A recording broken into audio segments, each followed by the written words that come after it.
Alright, let's begin inshallah.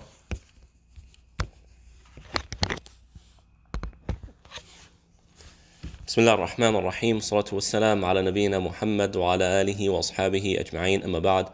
Last week we concluded the station of al-Ikhbat, humbleness, and today we begin the station of Zuhd, asceticism. And the concept of asceticism, Zuhd, is very well known in Islam, even by the common, less versed Muslim. And because it's so widely known, it creates a lot of, you could say, different opinions as to what Zuhd is. And in general, there's a lot of confusion around the concept of Zuhd. So inshallah, this section of the book will clarify a lot of those misconceptions to where Zuhd becomes a practical practice of life without all of the impracticalities or that which isn't pleasing to Allah subhanahu wa ta'ala. And Zuhd is obviously taken from the Quran, and there are a few verses which Ibn Qayyim rahmatullah alayh references to promote this idea and to give it a foundation. And notice the content, pay attention to the content of these verses, and if you understand the content, you'll understand what Zuhd is, generally speaking. So the first verse he shares is in Surah An-Nahl, in which Allah subhanahu wa ta'ala says, مَا عِنْدَكُمْ يَنْفَدُ وَمَا عِنْدَ اللَّهِ بَاقٍ. What is with you will perish, and what is with Allah it remains, it's eternal. Meaning, what is with you in this life will perish. You will eventually be disconnected, disunited from anything that walks on this earth or is present in this current universe, no matter how valuable it is or how unvaluable it is. So if a person has a bank account of billions of dollars, then they might enjoy it for a period of time, but as soon as they die, then that money is absolutely worthless to the individual. Same thing with homes, cars, and the whole 9 yards. Whereas what is with Allah subhanahu wa ta'ala is baq, it's eternal. And not only is it eternal, as other verses in the Quran emphasize, we never get bored of it. There will never be a time or a moment where we say, man, I wish I can change my situation. لا يبغون عنها حولا. As Allah subhanahu wa ta'ala describes the people of paradise, they don't seek a different situation. They don't seek to change their routine. So that's one verse. The second verse is in Surah Al-Hadid, in which Allah subhanahu wa ta'ala says, اعلموا أنما الحياة الدنيا لعب ولهو وزينة وتفاخر بينكم وتكاثر في الأموال والأولاد كمثل غيث أعجب الكفار نباته ثم يهيج فتراه مصفرا ثم يكون حطاما وفي الآخرة عذاب شديد ومغفرة من الله ورضوان وما الحياة الدنيا إلا متاع الغرور. In this verse, to paraphrase, because it's a little bit longer of a verse, Allah subhanahu wa ta'ala is describing and illustrating this life as being a life of play and distractions, which really, when you think about it, compare what you do as an adult to what your children or your grandchildren like to do. When adults look at what children do, we see it as just play and distractions. It's really meaningless. Well, Allah subhanahu wa ta'ala is telling us the same thing. No matter what you do, whether it's something that's essential to your survival and your well-being, like having a job and making money and taking care of your family, in the end, when you put it in the greater scheme of our reality, you'll find that any and all things that we do besides or beyond ibadat, worshipping Allah subhanahu wa ta'ala, is really just play and distractions. Now, this isn't an inherent, or this isn't necessarily a reprimand of what we do, or the discouragement of what we do, but rather putting things into perspective. Right? No matter how important you think what you're doing is, in reality, when you compare it to the next life and the situation of the day of judgment, it's all play and distraction. And there's beauty in this life, and we sit there and we compete. We sit and we compete over whose house is better, whose house is newer, whose car is newer, whose bank account is bigger, whose position, who has a higher position and status in society, and all that stuff that we are quite acquainted with. So Allah subhanahu wa ta'ala is describing life like this. And then He offers a parable, an analogy, in which he says that this life is like the earth when it rains. The farmer is pleased with the rain and pleased with what the rain produces from agriculture and vegetation, because that's their source of well-being and their source of income and revenue. They're pleased with it. But in reality, when you look at seasons, the earth will die once again. It will stop producing its vegetation, and now the farmer is stuck in a in a bad situation. So this is an analogy for life. We start off as young, and then we continue to grow till we reach our prime, and then the older we get, the weaker our bodies become. Like the cycle of vegetation and agriculture. It starts off, the earth is dead, and then slowly it grows and produces until it reaches its till it becomes fully ripe, and then after that, the fruits and vegetables start to decay and go spoiled, and then just die.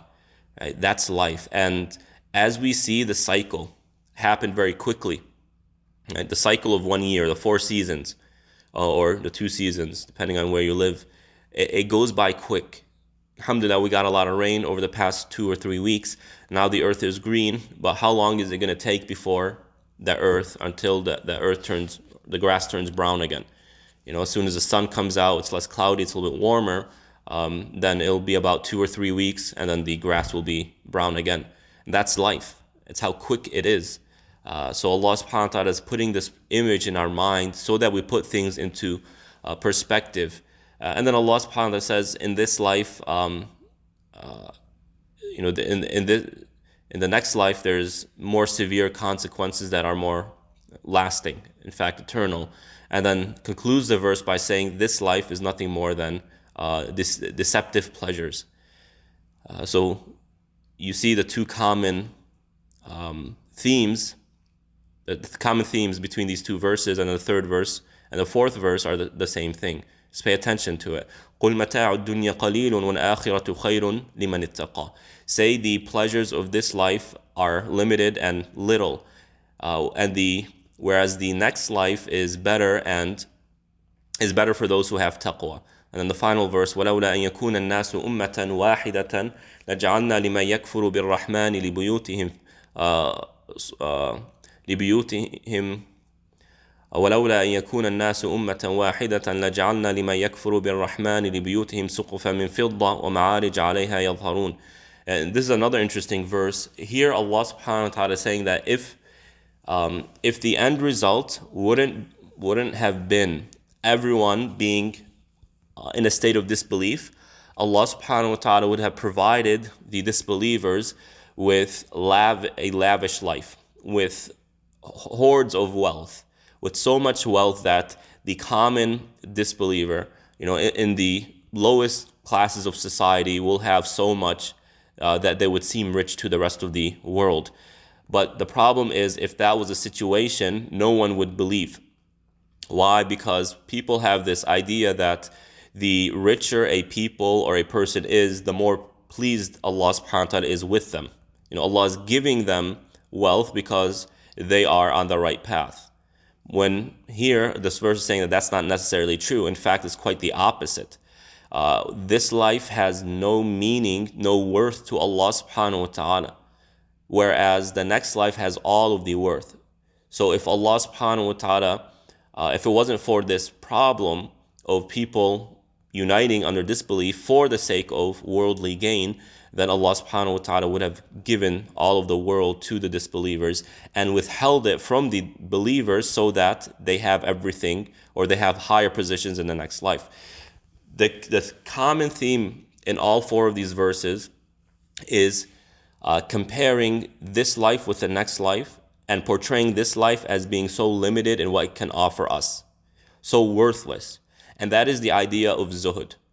Zuhd is not about living a particular lifestyle, right? It's not about denying yourself its pleasures and its enjoyment and satisfaction. Rather, Zuhd, asceticism, is about recognizing and acknowledging the worthlessness of worldly pleasures. There's a difference between enjoying worldly pleasures and understanding, acknowledging how worthless it is. Someone can go to the fanciest of restaurants, have the best of cars, and live in a big home, but at the same time recognize that these things are so limited in what it has to offer me. Right? They're so worthless in the greater scheme of our reality and existence. How is it done? By simply comparing the next life with this life. So that is zuhud in an essence. Again, zuhud is not about changing your lifestyle. Obviously, assuming a person isn't falling in haram or doing anything forbidden. Right? But zuhud is about acknowledging the reality of this life. And when we have this mental image, when we tweak our minds and our perception of life to fit this lens, what ends up happening is naturally we start giving precedence over that which benefits us in the next life over that which benefits us in this life. Okay? So that is a zuhud. Now, when you look at the concept of zuhud and its definition, according to scholars, you find many definitions. But again, like these previous verses focus on a particular theme, you find that all the scholars go around this. Okay, and here the scholars we're referring to are mainly the early scholars who lived in Islam before all of these branches came about. Right, most of these scholars, not all of them, but many of them came before Sufism became a thing, a movement, before all of these smaller subsects of or subsections, subcategories of all these mainstream Islamic groups came about. But not all of them.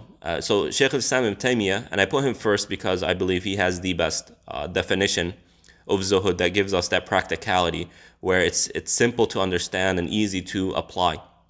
So he says, "Az-zuhdu tarkum ma la yanfa'u fil akhirah." He says zuhud is leaving that which doesn't benefit you in the next life. Very simple. Very simple and very practical. And all you have to do is ask yourself that question. Does this benefit me in the next life? If yes, go for it. If not, then find something else to do. So, and anyone, really, it doesn't require deep knowledge to be able to apply this in your daily lives. Any situation, you can ask this question and you should know a general answer to that. Is it better for me to, let's say, go have coffee with my friends or not? Is that going to better my situation in the next life or not? I think you know the answer to that. Now, sometimes you say, okay, well, I have to go. I can't disconnect myself from society, and you're definitely right. But what this question will help you do is to transform your time with your social time and your coffee session into something that benefits you in the next life, or at least doesn't completely disconnect you from remembering the next life. Because when we start playing and distracting ourselves with these social forms of entertainment, we tend to forget Allah subhanahu wa ta'ala. And this isn't saying that someone is now getting sin and Allah is upset with that person, but they're losing time and they're losing reward. So I hope that makes things a lot clearer as to what zuhud is. And inshallah, once I finish these definitions, I'll kind of briefly give you an overview of some other ineffective forms of zuhud. And you'll see some of it in these definitions. And Sufyan al-Thawri rahimahullah ta'ala said, "Az-zuhdu fi dunya qisru al-amal laysa bi-akli al-ghalidhi wala labsil al-aba." Here Sufyan al-Thawri, who's a very early scholar, says that zuhud in this life is having short hopes or small hopes over this life. Meaning, this means two things really. When you look at the entertainment and the pleasures of this life, you recognize that it's so limited in what it can offer us. There was a really interesting speech by some valedictorian in high school, and I'm guessing someone wrote it for him because it was very powerful. I don't think a high school student can write something like that, but nonetheless, he made a very good point, and that is, he said that he applied for the valedictorian position and he got it. And he said once he got it, he felt 15 seconds of happiness and joy. And then after that, kind of reality hit. And he said it was only 15 seconds of joy. And then after that, I started thinking, okay, what's the point of this really? So he makes a very good point.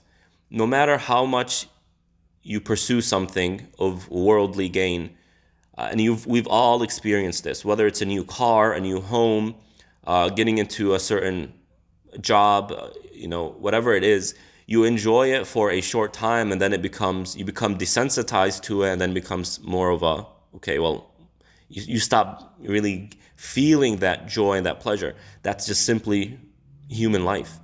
I mean, even nature, for example, someone coming from a less scenic part of the world goes to a scenic part of the world. They'll enjoy it for a year. They're loving it, and then slowly, as their routine becomes clearer and clearer, more solid, and their responsibilities grow, right? They start forgetting that these things are even around the person. So Sufyan al-Thawri is saying that asceticism is really acknowledging this, recognizing it, embracing this reality. Because the more we view the world from this lens that it's so limited in what it can offer us, the more we will look for something better. And obviously for us Muslims, that's the next life. The second meaning of qisr al-amal, having short hopes, is that we recognize even if something is continuously providing us with pleasure and satisfaction, that life is short. So if the product doesn't have a short life, then life is short. We will only enjoy this for a period of time. And I don't care if someone lives 100 years and they're enjoying it for 100 years. What is 100 years really? 100 years will pass. Look at history. One historian said something very interesting. He said he was going over a very difficult time in history, or Islamic history, and it was very difficult during the Mongol era. And he's like, but the beauty of history is that, what's 100 years? We go over the 100 years of hardship of the entire Muslim ummah in about an hour. And in reality, I mean, there's a lesson there. There's something to pick up there. That's life. When you look at, if you're 30, 40, 50, 60, 70 years old, and you think about the previous decades of your life, the previous years of your life, how long does it really feel? It feels very short. It feels like it's just a moment. It was just yesterday. I was a child with my mother helping her do this, or with my father walking in the field or the yard with him, or going to the store with him, or whatever it is. So qisr al-amal is part of asceticism, understanding, recognizing, and embracing the short life, or how short life is and how little its pleasures can offer us. And then he says that asceticism is not by eating that which is really ghalid, is it's not enjoyable. So asceticism is not eating that which you don't enjoy, nor is it wearing very worn out clothes or very poor quality clothes. So here he's refuting many practices of certain Sufi groups, or practices of Sufi groups, who view asceticism as a complete and total rejection of life, to where the person does not take care of their hygiene, does not take care of their own financial well-being. They kind of seclude themselves from society because they think that by engaging society, they're pursuing the world. They think that by getting a degree and getting a job and seeking promotions, that this is a sign that they love this life, and that's somehow contradictory to pursuing the next life. So Sufyan al-Thawri is saying that's simply not the case. Quite the contrary. All the Sahaba, the Prophet ﷺ, pursued his livelihood. When he had meat, he ate meat. When he didn't have meat, he ate something else. When he had good clothing, he wore good clothing. When he didn't, he didn't. Right? That is true asceticism. I have something, okay, I'm going to utilize it because Allah has given it to me. And as we mentioned before, Ibn Qayyim says it's not about leaving these things. Rather, it's about transforming them into a spiritual experience. to where instead of rejecting this blessing, we view it as something that Allah has given us, and then we thank Him for that. Thanking Allah for a blessing is better than refusing it out of fear that it is going to hinder one's pursuit of the next life. Now, al-Junayd, rahimahullah ta'ala, who's a master of spirituality, says that Zuhd, asceticism, is really summed in the following verse. And this verse is also in Surah Al-Hadid. لِكَيْ لَا تَأْسَوْا عَلَى مَا فَاتَكُمْ وَلَا تَفْرَحُوا بِمَا آتَاكُمْ وَاللَّهُ لَا يُحِبُّ كُلَّ مُخْتَالٍ فَخُورٍ. Allah subhanahu wa ta'ala says that the context of this verse is really qada and qadar, that there is much of our life that is beyond our control, and we call this qada and qadar, right? It's a deep issue. We've talked about this in previous sessions, but this is the context of this verse. And he says, Allah here says that one of the benefits and one of the goals of qadar is so that you don't regret that which you did not achieve or obtain or accomplish, as well as not to become overjoyed with what you were given. Okay, and this is a very powerful verse. So Allah subhanahu wa ta'ala is saying that if you didn't get something, if you didn't achieve something, then remember that there is qadar, right? There is the decree of Allah subhanahu wa ta'ala that's influencing your life, and that's there for one of the benefits so that you don't regret that which you failed to accomplish, right? This is not saying you sit down and relax and see what comes to you. It's not what it's saying. Rather what it's saying that if you pursue something, but you don't accomplish or obtain that which you were pursuing, right? You applied for a job, you didn't get the job, right? You did what you had to do to get the job. You didn't get it, then don't regret it. There's the qadar that's there. You tried your best to have a good marriage, it didn't work out, right? Okay, fine. After the fact, now we look at it and say, okay, Allah, His qadar was that this didn't work out. After putting the efforts and doing what we need to do in order to preserve that marriage. But if it doesn't work out, then there's no need to regret. Why? Because you have that qadar element there. And then on the opposite end of that spectrum is, if you do accomplish something or you do achieve something, Allah subhanahu wa ta'ala is saying that don't be happy. This is a specific type of happiness, the happiness that leads to either arrogance or boastfulness or sins, right? If you do accomplish something, then remember there's a qadar there. Allah made it something for you. He is the one who gave it to you, right? So don't let your arrogance take over, your mind and your behavior. Don't be fooled by your own abilities. It is Allah who gave it to you. And so Junayd is saying this is zuhd, right? Remember, look at as far as we've gotten now, it has nothing to do with intentionally leaving pleasure. Obviously, halal pleasures or entertainment or anything like that. In fact, entertainment is not a good word. That's a different category altogether. But if Allah has blessed you with something, then zuhud is for you not to really become boastful or adopt unvirtuous characteristics. And if you did not achieve something, then don't be saddened or don't regret it. That is all the qadr of Allah subhanahu wa ta'ala. So this world is now transformed not into something that is you and what you have done, but rather Allah and what He is decreeing. Now,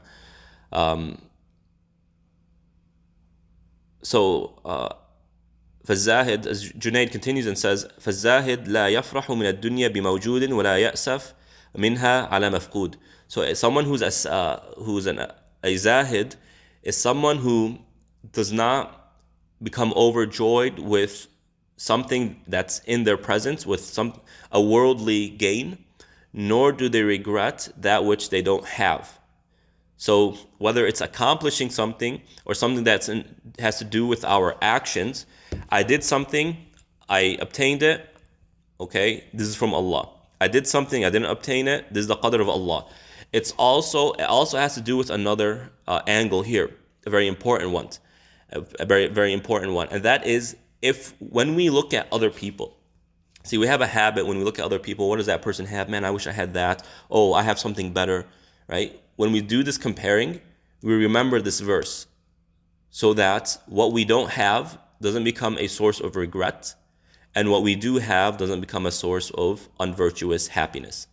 Okay, this is a powerful statement here and a powerful verse. Imam Ahmad rahimahullah ta'ala says, الزهد في الدنيا قصر الأمل وقال عدم فرحه بإقبالها ولا حزنه على إدبارها. Imam Ahmad, similar to what Sufyan al-Thawri said, Zuhd, asceticism, is having that short-lived hope in this life and what it has to offer, as well as not being happy with what has come to you of this worldly life, nor being sad for what has left you of this worldly life, meaning the worldly possessions. So, an example of this, or another way to elaborate or illustrate this, is that the world is not in your heart, it's in your hand.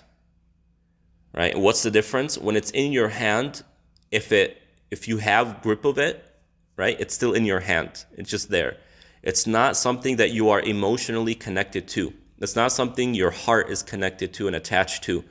Likewise, if it's in the hand and it leaves your hand, it doesn't, break your heart as it leaves. Rather, it comes in the hand and leaves the hand. It's very easy to gain and also very easy to give away. And the attachment is not in the heart.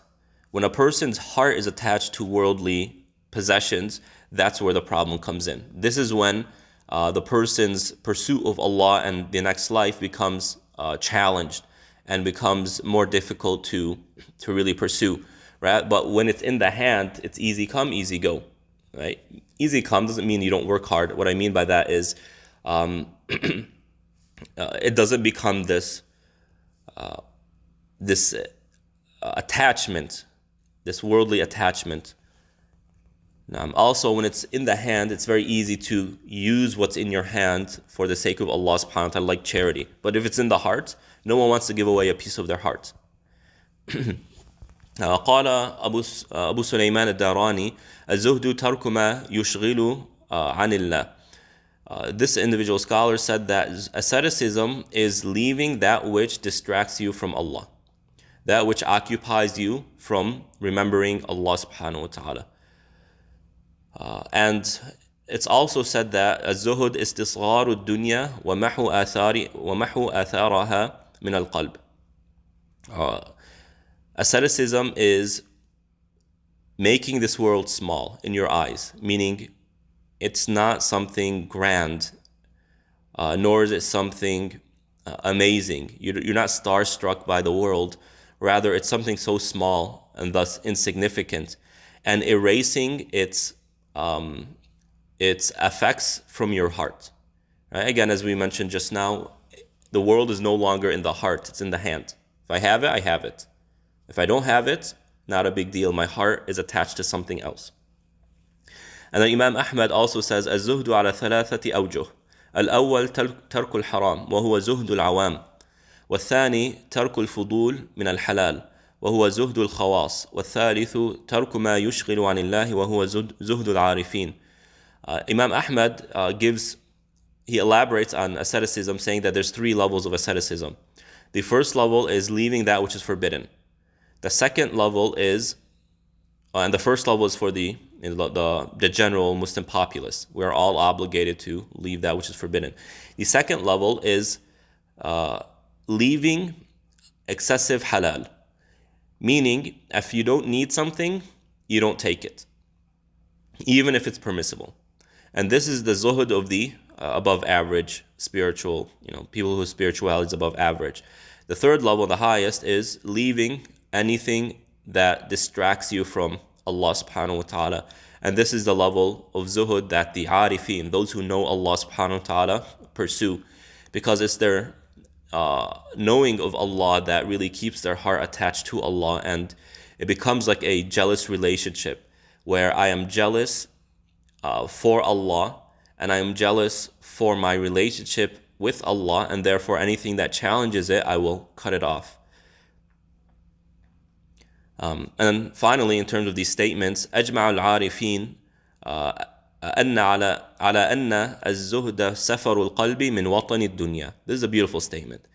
All of the knowers of Allah, as they're called, people who know Allah, who have deep knowledge of who Allah subhanahu wa ta'ala is, all of them agree that asceticism is when the heart travels from the residence of this life, of residency in this life. So someone who is pursuing or wants to be an asceticist, a zahid, it is about taking this heart and putting it in travel mode towards Allah subhanahu wa ta'ala and leaving its hometown, which they call the life, really this life. So as you see in all of these definitions, and these are really the top-notch spiritualists that we go to build our spirituality. They are free of all of the fluff and extra innovative ideas that really don't go back to Quran or Sunnah, nor the seerah of the Prophet or the behavior of the Sahaba. So what you see in all of this, it's not about refusing this life.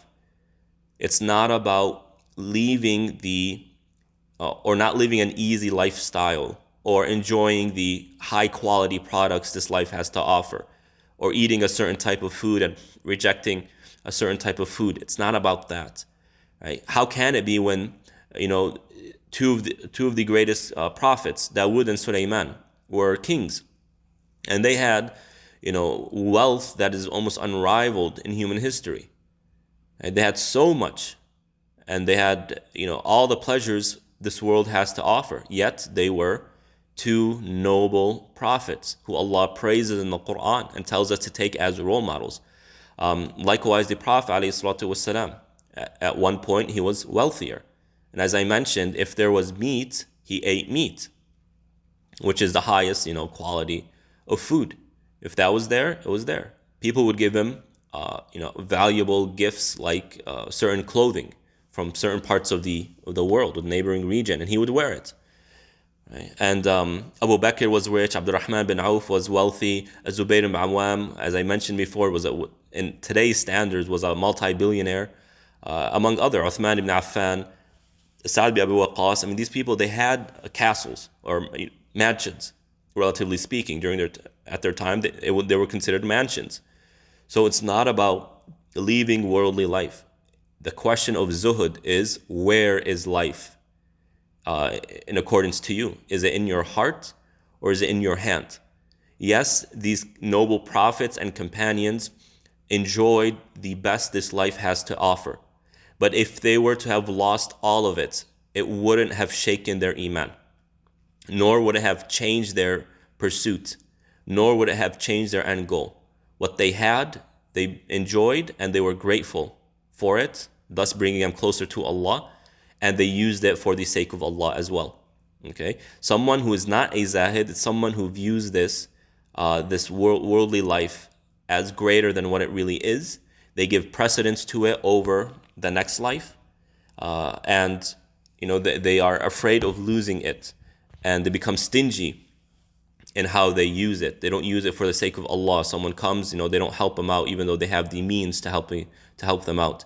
And you find some really sad stories, subhanallah. But we won't get into that. Okay, so قال الحسن البصري رحمه الله تعالى ليس الزهد في الدنيا بتحريك الحلال بتحريك الحلال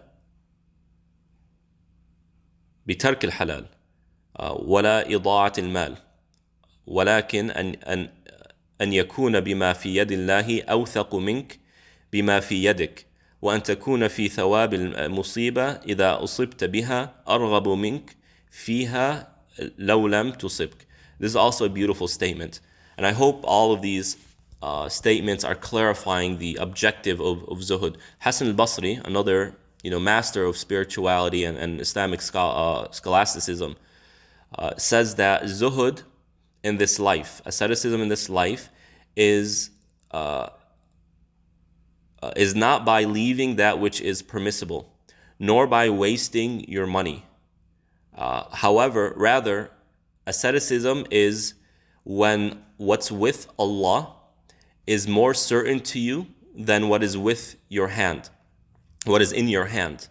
Likewise, This is very powerful and very relevant to our times. And he says, and if you are afflicted with an affliction, that the reward of that affliction is more pleasing to you than not being afflicted by it in the first place. Meaning, right now we're going through a really interesting time, and it's a frustrating time and an uncertain time, and we are being affected by this at different levels. Some people it's very stressful. For other people it's less stressful. But I think we can all agree that we feel frustrated because we are so confined, and they're so, we've been completely taken out of our routine. We cannot do what we enjoyed doing before. However, when we look at the situation and remember the reward Allah has ascribed to our situation, that reward and attaining that reward becomes more pleasing to us than were it not to have happened in the first place. Does that make sense? Is that clear? Hello? Okay. All right. So, again, Hassan al-Basri gives a very powerful statement, a very important one. It's not about leaving the halal or not making money. It's rather when we do this, our heart is attached to what is with Allah subhanahu wa ta'ala. We are more certain of what's with Allah than what is with us. This is, this is deep, very, very deep. Because now what it does is it really takes all of the world and gives it that theology. It gives it that divine presence. What is in my hand, let's say there's a stack of hundreds in my hand, right? Even though this is so near to me, that stack of hundreds is right next to me. I feel like I have authority over it. But what Hassan al-Basri is saying, that if you're Zuhd, it's teaching you something else. It's teaching you that what's in your hand, right, has less capability of benefiting you than Allah subhanahu wa ta'ala, even though you feel so close to it. Likewise, we recognize that what is in my hand cannot benefit me unless Allah allows it to benefit me. So it's not about that proximity. It's not about, this is in my bank account, I own this. Rather, it is what Allah subhanahu wa ta'ala is going to allow that to mean and do for me. Very, very deep. So do contemplate that. Okay. There's a kind of a small tangent here Ibn Qayyim goes into, and that is he poses the question, is zuhud in halal, in that which is halal, or can it be also in that which is forbidden? Meaning, the zuhud, the pursuit of asceticism, does it start at the level of halal, or does it start at the level of haram? And the scholars differed here. What I will say is that if we look at the idea here, and that is to give precedence to the next life over this life, and that is that our worldly pleasures and joys do no longer distract us from Allah subhanahu wa ta'ala, based on these definitions, then it would start at the haram level. So leaving that which is haram works to elevate the individual, the Muslim, to a level of asceticism. Because there is something about the haram that, by abstaining from it, it is at least protecting our relationship to the next life at a certain level. Someone who does not adhere to the halal and the haram, right? They don't abstain from the haram. Their desires really get the best of them. They become overtaken by their desires. And the more a person indulges in desires, the more difficult it becomes for them to pursue the next life. And that's a very simple concept that I think we can that resonates with us.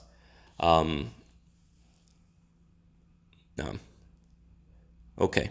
So Abu Ismail al-Harawi rahimahullah ta'ala says, الزهد هو إسقاط الرغبة عن الشيء بالكلية.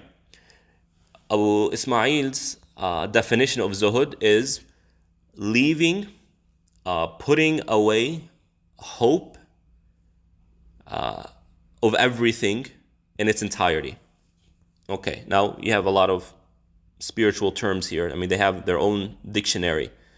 What he's saying is the following. By everything, he means everything besides Allah subhanahu wa ta'ala. So now, an image is put in our mind.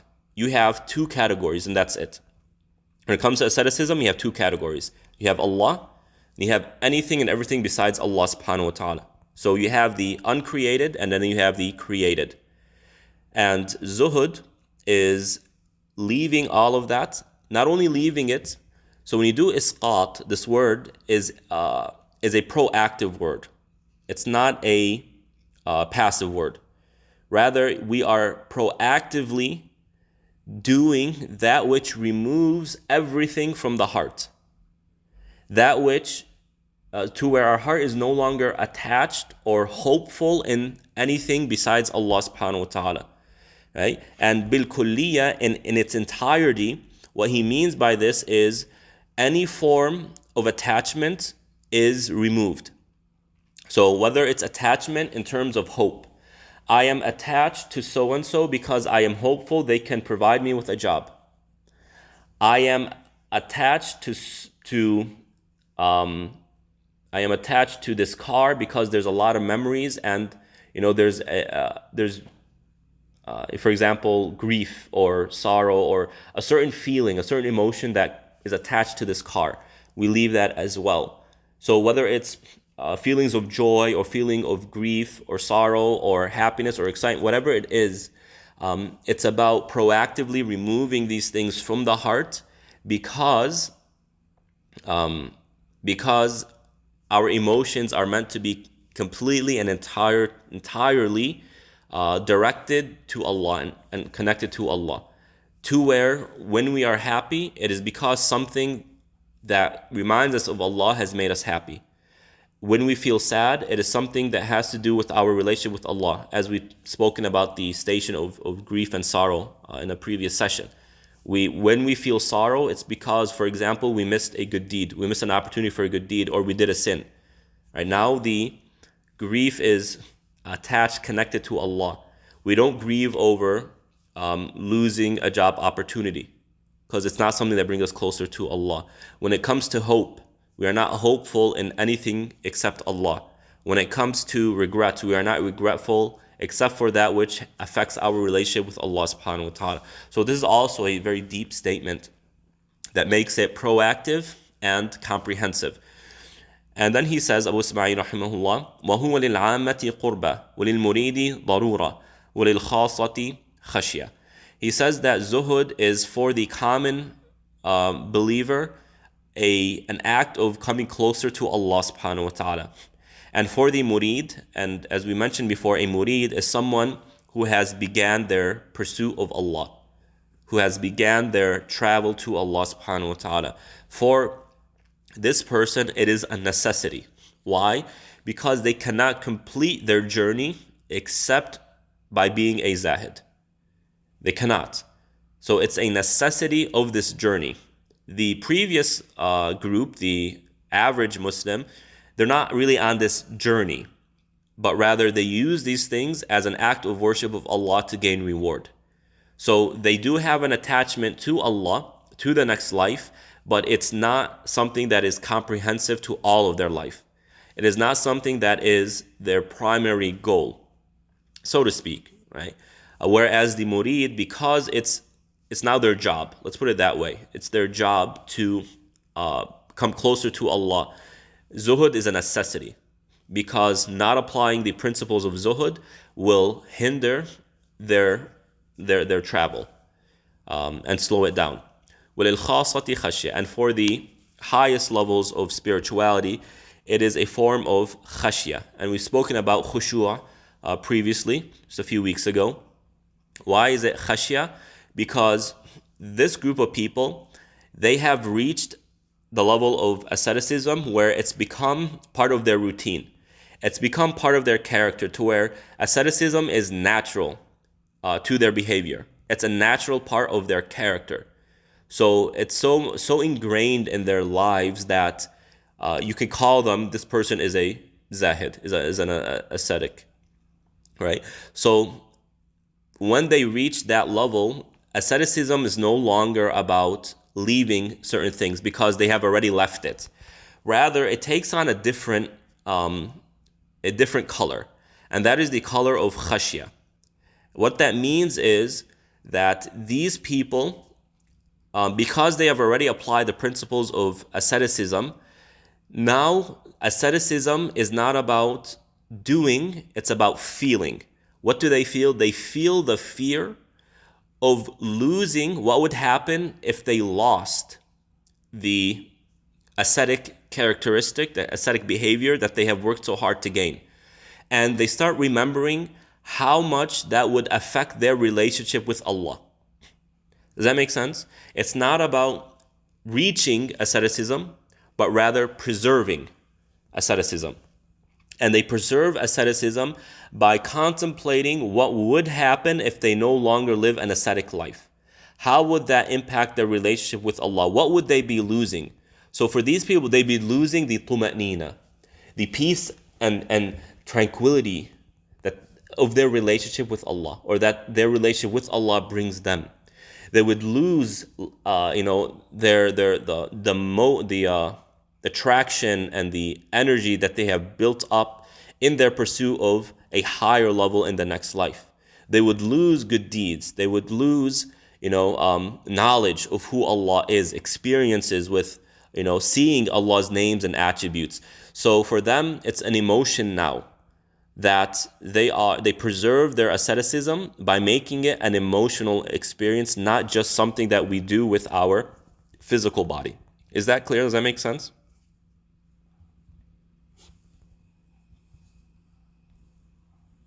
Okay. All right. So with that, Abu Ismail will start going into the 3 levels. Why don't we stop there so we don't start the first level and then go way too over. Inshallah, next week we will continue Zuhd by looking over the 3 levels of asceticism according to Abu Ismail al-Harawi. Wa sallallahu ala nabiyyina Muhammad wa ala alihi wa ashabihi ajma'in.